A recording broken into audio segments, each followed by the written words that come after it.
कौन होते हैं गोलू देवता और क्यों होते हैं हमारे घर के इष्ट? हमारे घर के इष्ट कोई गोलू देवता नहीं होते हैं हमारे घर के।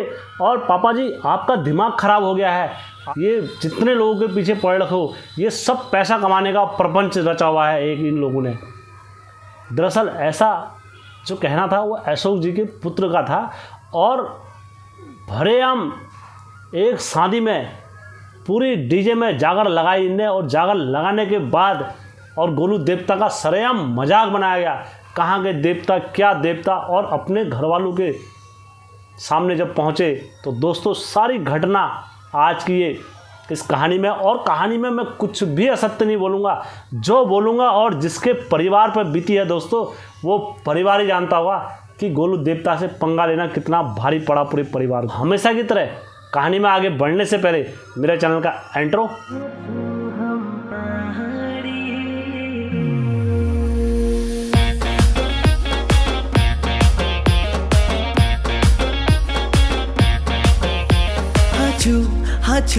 हाचू हम पहाड़ी। जय बीरकारा बजरंगी, हर हर हर हर हर हर हर हर महादेव। आप सभी के परिवार के ऊपर महादेव की कृपा और बजरंगबली का आशीर्वाद हमेशा बने रहने चाहिए दोस्तों आज की जो सत्य घटना है हरिद्वार शहर से आई है और हरिद्वार शहर से किस तरीके से उनका रहन सहन था, किस तरीके से वो लोग थे, सारी इस घटना में आपको कहानी सुनने को मिलेगी दोस्तों। ऐसी ही घटना और ऐसी सत्य घटना आप लोगों के पास भी हो तो हेमचू पहाड़ी के पास शेयर करना। यदि ऐसी सत्य घटना आप मुझे देते हो तो मेरा यकीन मानो दोस्तों मैं उस घटना को सत्य समझ के ही अपलोड करूँगा हमेशा की तरह। दोस्तों आज की कहानी में आगे बढ़ने से पहले मैं आप सब लोगों को एक खुशखबरी या कुछ भी बोलो, क्योंकि बहुत सारे लोगों का ये जवाब आ रहा था कि हेम भाई हमें बात करनी है तुमसे, हमें बात करनी है, कैसे करें क्या करें। तो आप लोगों के लिए सीधा आसान रास्ता बनाया। दरअसल हमारे एक सब्सक्राइबर हैं ठाकुर जी, तो उनने एक ग्रुप बनाया है व्हाट्सएप पर हेमचू पहाड़ी के नाम से, तो उसमें 4-5 लोगों को ग्रुप एडमिन बनाया हुआ है। तो आप लोग जैसे मेरा डिस्क्रिप्शन में है, आप देखो किस तरीके से जाएं। जैसे लोग मेरे डिस्क्रिप्शन में जाएं, डिस्क्रिप्शन में जाने के बाद व्हाट्सअप का लिंक अलग से दिखाई देगा, आपको केवल उसमें टच करना है तो आपको सीधा वो ग्रुप पर ले आएगा। जैसे आपको ग्रुप में ले आएगा तो आप वो ग्रुप ज्वाइन कर सकते हो दोस्तों। वहाँ पर कम से कम 2 या 3 दिन में एक बार वीडियो कॉलिंग में, व्हाट्सअप कॉलिंग पर हम लोग बात करते हैं और वो उसमें सभी 20-25 लोग एक साथ मिलकर आपको समय दे दिया जाएगा कि किस समय पे हम वहाँ पर लाइव आएंगे, तो आप लोग उस माध्यम से सबकी बात हम सुन सकते हैं। तो दोस्तों इसी माध्यम से आप कहानी वगैरह भी व्हाट्सअप के माध्यम से हमें भेज सकते हैं। बस आपसे निवेदन यही करूँगा कि फालतू लोग फ़ोन ना करें दोस्तों। अभी जो हाल ही में मैंने वीडियो बनाया था कल परसों, लेकिन आप लोगों ने मुझे इतना प्यार और इतना दुलार, इतना मान सम्मान दिया दोस्तों, सब ने अपने कमेंट बॉक्स में राय दी। मैं आपका कोटि कोटि धन्यवाद करता हूं दोस्तों वीडियो के लिए। कुछ लोगों का जवाब आ रहा था कि यार ज्ञान नहीं है, कुछ मतलब नकारात्मक 1-2 ही आए थे, लेकिन मैं उन लोगों को यहीं से जवाब दे देता हूं। देखो ये है आस्था का ग्रुप, इसमें अगर आप हमारे उत्तराखंड देवी देवताओं पर आस्था रखते हो तभी आप हमसे जुड़ें। हमेशा सकारात्मक सोच लेके चलो और सबका अच्छा ही होगा। एक परिवार था और सक्षम परिवार था और कमाई के क्षेत्र में भी काफ़ी अच्छा था, और जो उनका रहन सहन जो था वो हरिद्वार के शहर में था, और जो वो अपने उत्तराखंड की, अपने घरों की जो यात्रा वगैरह सुना करते थे वो फ़ोन में, मोबाइल में, आजकल आपको पता ही है सबको, इसमें सुना करते थे उत्तराखंड की जागर वगैरह सारी रहा रीति फ़ोन में सुन के, और बीच में साल में 2 साल में अपने पहाड़ जाकर जागर लगाना, ये करना जाया करते दोस्तों। कभी कभार ऐसा होता है ना, पानी जब सर से ऊपर निकल जाता है तो दोस्तों फिर तो उस पानी में डूबना ही पड़ता है, चाहे क्यों ना हो। तो उसी प्रकार मैं आपको भले माफ़ कर दूं, कोई मेरा बच्चा है करके, यार मेरा औलाद का दर्द है, अगर मैंने वो बात देवता के बारे में बोली है तो देवता उस चीज़ को कभी माफ़ नहीं करता है, अगर पानी सर से ऊपर जाएगा तो दोस्तों उसी में की कहानी है। किस प्रकार से देवता का मजाक बनाया गया मैं आप लोगों के सामने समक्ष पूरी स्टोरी रखता हूँ दोस्तों। जो ये परिवार था मैं इनके नाम चिन्हित कर देता हूँ। एक अशोक कुमार जी थे और अशोक कुमार की जो पत्नी का नाम था उनका नाम रेखा था। रेखा के जो पुत्रों के नाम थे उनका नाम विनोद, सुधीर था। सुधीर जो था वो सीधा साधा था, वो अपने मम्मी पापा उनके साथ घर ही में रहना करता था। लेकिन जो विनोद था वो क्या पड़ गया, यारी दोस्ती और अय्याशियों के चक्कर में पड़ गया। तो दोस्तों हमें आप सबको पता ही है, जैसे भाइयों आप सबको पता ही है कि हम चाहे वो शहर में रहते हो, चाहे पहाड़ों में रहते हो, चाहे कहीं भी रहते हो, जब हम अपना घर बार जब छोड़ते हैं तो हमें नीचे आके कई लोगों की बात सुनने पड़ती है। अरे यार तुम्हारे पहाड़ में तो ऐसा होता है, तुम्हारे पहाड़ में तो देवी देवता ऐसे करते हैं, तुम्हारे पहाड़ में तो ये होता है, तुम्हारे पहाड़ में ये होता है। और आजकल वो जो ट्रेंड चल रहा है, तो हमारे पहाड़ियों को क्या करा जाता है, हमारे पहाड़ियों के देवी देवताओं को नीचा दिखाने का प्रयास हर जगह से करा जाता है। जैसे कोई भी बोलता है अरे यार पहाड़ी देवी देवता तो बलि लेते हैं, पहाड़ के देवी देवता तो बलि खाते हैं, पहाड़ के देवी देवताओं को बलि चढ़ती है, पहाड़ की माता को बलि चढ़ती है क्या, पहाड़ की माता को मुर्गा चढ़ता है क्या, इस टाइप से टॉल कराया था पहाड़ियों को। तो इसी में की कहानी है। जैसे विनोद था वो दोस्ती यारियों में ज़्यादा रहता था, और हरिद्वार जैसे तीर्थ में जैसे लोग आते थे जाते थे, वो हरिद्वार में अक्सर रहना था। तो वहाँ पर गंगा माँ की पूजा करना और ये करना, वहाँ के लोगों को ठगना, जैसे किसी के साथ कुछ कर लिया, कभी किसी के साथ कुछ खाना पीना, यारी दोस्ती, इस टाइप से उसका बन गया था। और उत्तराखंड के देवी देवताओं के बारे में उसकी दृष्टि कतई अच्छी नहीं थी। जब भी ज़बरदस्ती जैसे पहाड़ में कभी जाना होता था अपने पिताजी लोगों के साथ, तो जाते थे पहाड़ में पूजा वगैरह देखने, तो उसका मन पूजा में भी नहीं लगता था, और लगता था तो मरे मन से। उन्होंने कहा अरे यार सब देख लीजिए, ये होता है, सब वो कर देते हैं, कुछ नहीं होता है, सभी सारी चीज़ सब ढोंग होता है। तो पहाड़ से जो उसके हरिद्वार से जो पिताजी ले रहे अपने बच्चे को, बड़ा डरा धमका के ले आते थे हर बार। तो दोस्तों जिसके भाग्य में जो लिखा होता है और जिसके भाग्य में जो करनी होती है वो करके ही रहता है, और उसने वो प्रण को पूरा करना ही होता है। तो दोस्तों ऐसी एक जगह पार्टी, शादी ब्याह की पार्टी रखी हुई थी, दोस्ती यारी में इनने पार्टी रखी वहाँ। तो पार्टी रखी तो आपको पता है हरिद्वार में कोई पहाड़ी आदमी नहीं है। हरिद्वार जो क्षेत्र है वहाँ हर जगह का आदमी आपको मिलेगा, हर देश से, हर जगह से आदमी वहाँ पर आके आज से नहीं कई समय से रह रहे हैं। उन लोगों ने वहाँ कब्जा करा हुआ है और रह रहे हैं हरिद्वार में। तो उसी प्रकार जब विनोद के दोस्ती की जब शादी थी, बारात थी वहाँ, तो विनोद वहाँ गया।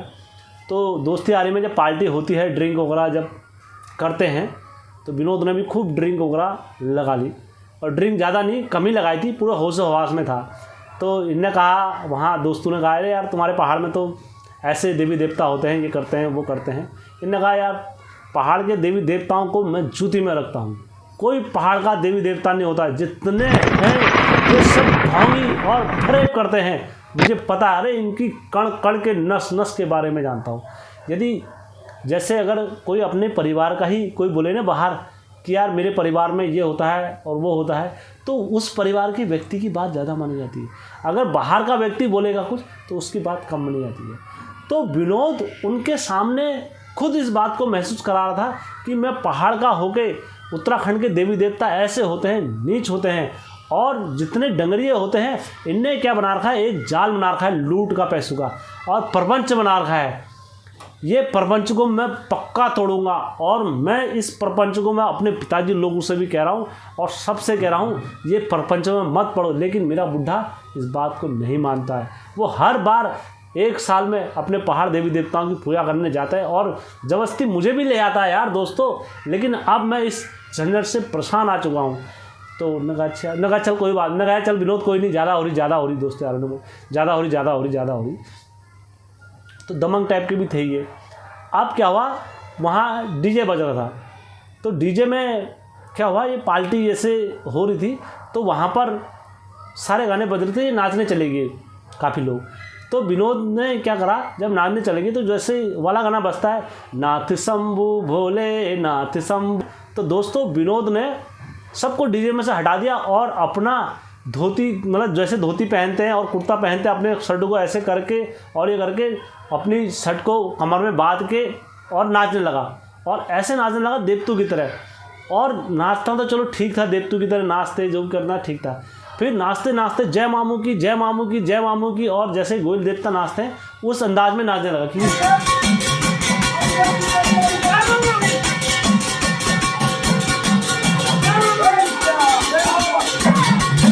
गोयल देवता को नाचते हुए देखा था इनने।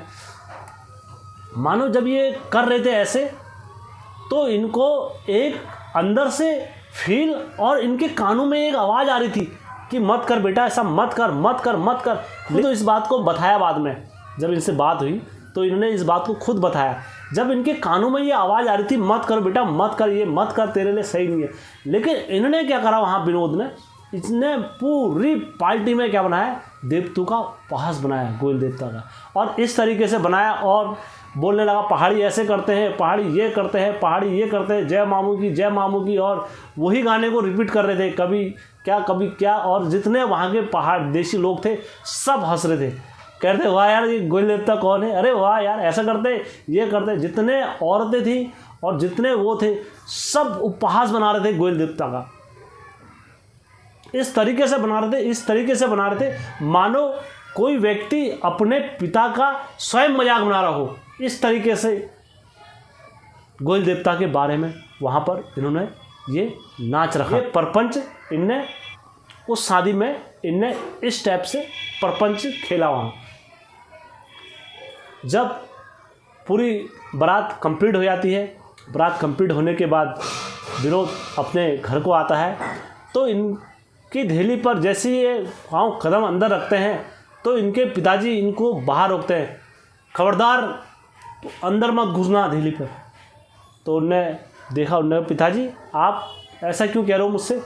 इनके पिताजी की आँख इतनी लाल हो रही थी मानो कि जैसे एक शेर की आंखें हो, मानो जैसे एक बगुले की आंखें हो कि अपने शिकार को ढूंढ रही हो, मानो जैसे एक गरुड़ की आंखें हो। इस तरीके से इनके पिताजी की आंखें लाल दृश्य। इनके पिताजी जब देख रहे थे इनके और को, तो इनने कहा पिताजी आपकी आंखें इतनी लाल क्यों।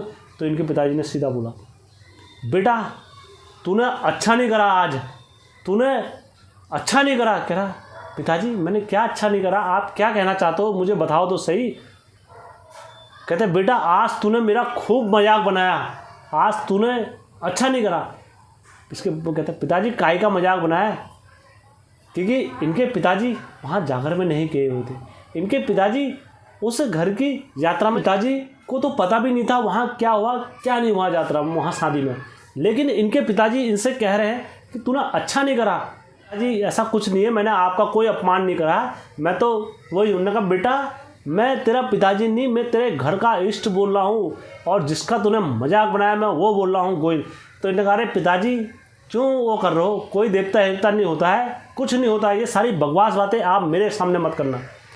जब कोई बच्चा ने अपने पिताजी की बात नहीं मानता ना, तो दोस्तों वो बाप भी विवश हो जाता है। अब पिताजी अपने बच्चे को स्वयं तो मारेगा नहीं, क्योंकि अगर कोई व्यक्ति अपने परिवार से बाहर हो जाता है और कानून का मजाक उड़ाता है तो फिर उसको कानूनी सजा। तो इनके पिताजी ने, अब ये तो इनके पिताजी पर से बोल रहे थे इनके घर के इष्ट, लेकिन जब इनने कहा पिताजी आप ये फालतू की बकवास और ये बातें करोगे तो मैं अभी घर छोड़ के चले जाऊँगा और मैं नहीं रहूँगा इस घर में, तुम्हें अगर ये ज़्यादा करना है बकवासबाजी देवतों के बारे में ज़्यादा बात करनी है तो मैं जा रहा हूँ घर छोड़ के। तो इनके पिताजी का गुस्सा शांत हुआ, और इसके जो इनके पिताजी से देवता अंदर से जो इनके देवता थे, इनने कहा जा जिस तरीके से तूने मेरा मजाक बनाया है उस तरीके से तू खुद मजाक का पात्र बन जाएगा एक दिन। बीच में चपड़ खान की जहाज चला रहे जो मामू क्या कारी से माता मान जाली गोरी से मामू की जहाज चला रहे चपड़ खान में पड़ जा चपड़ा खाना ढाका बोली रे जा तेरी राधा ढाका बोली रे जा चपड़ा खाना ढाका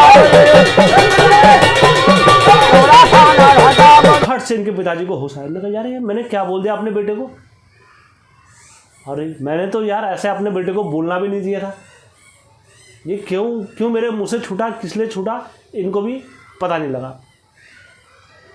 उसके बाद इनका लड़का अंदर जाता है और अंदर जाने के बाद सो जाता है। जैसे इनका पुत्र सो जाता है मानो रात के 2 बजे इनकी आँख खुलती है और इनके नाक से खून बह रहा होता है। दोस्तों ये सत्य घटना है, इसमें कुछ भी असत्य नहीं है। इनके नाक से खून बह रहा होता था, खून बहता है। तो जैसे इनके नाक से खून बहता है तो तुरंत इनके पिताजी और मम्मी आते हैं। तो मम्मी कहती क्या हुआ बेटा, क्या हुआ। तो कहते हैं ये जो विनोद था, विनोद काफ़ी डरा हुआ, सहमा हुआ और इनके मुख से केवल एक ही आवाज़ आ रही थी, हे गोयल देवता मुझे माफ़ कर दो, हे गोयल देवता मुझे माफ़ कर दो, मुझसे भूल हो गई गोयल देवता, हे गोयल देवता मुझसे भूल हो गई, मेरे से गलती हो गई गोयल देवता, मुझे माफ़ कर दो गोयल देवता, मुझे माफ़ कर दो। लेकिन इनका वो सुर लगातार चलता रहा। उसके बाद इनकी हालत रोज़ दिन के दिन खराब ही होती रही और ये रोज़ डरने में ही रहे। कभी ये आ गया, कभी ये आ रहा, कभी ये आ रहा, कभी ये आ रहा, अंदर घर के अंदर इनको डर लगती थी। तो इन्होंने हरिद्वार में कई मंदिरों में दिखाया, कई पुजारियों को दिखाया, कई ऐसे ऐसे लोगों को दिखाया इनने कि दोस्तों आपको यकीन नहीं आएगा कि हरिद्वार में इनने कोई ऐसा मंदिर नहीं छोड़ा जहां अपने पुत्र को नहीं लेके। अंत में अपने पहाड़ देवी देवताओं के पास लेके आए। पहाड़ में इनने यात्रा लगाई, यात्रा लगाने के बाद सब कुछ करा, कुछ रिजल्ट नहीं निकला। अल्मोड़ा चितई गोयल देवता के दरबार में ले गए और जैसी गोयल देवता के सामने इनको रखा दोस्तों, तो ये मंदिर से भागकर सीधा बाहर पहुंचे और बाहर पहुंचने के बाद इनने कहा बेटा तू बाहर क्यों आ रहा, बाहर जो मूर्ति है मैं उस मूर्ति के सामने नहीं जा रहा हूँ। उनने क्यों बेटा क्यों नहीं जा रहा है तू, वो मूर्ति के सामने जा, हाथ जोड़ माफी। नहीं पिताजी मैं वो मूर्ति के सामने नहीं जा रहा हूँ। क्यों नहीं जा रहा, वो मूर्ति की जो आंखें हैं वो आंखें मुझे घोर के देख रही हैं और उन आंखों से आग लग रही है, मानो जैसे वो आग मुझे नष्ट कर देगी पिताजी, इतनी भयंकर आग निकल रही है। उनके पिताजी और कहते हैं यार ये क्या हो गया हमारे पुत्र को, अब क्या करें, कहाँ बचाए, कुछ नहीं हो सकता है। अब सबसे इनका मन चुका और इनने क्या करा, फिर डॉक्टरों को दिखाया, बड़े से बड़े डॉक्टरों को दिखाया दोस्तों, कहीं से कहीं उसका इलाज संभव नहीं हो पाया।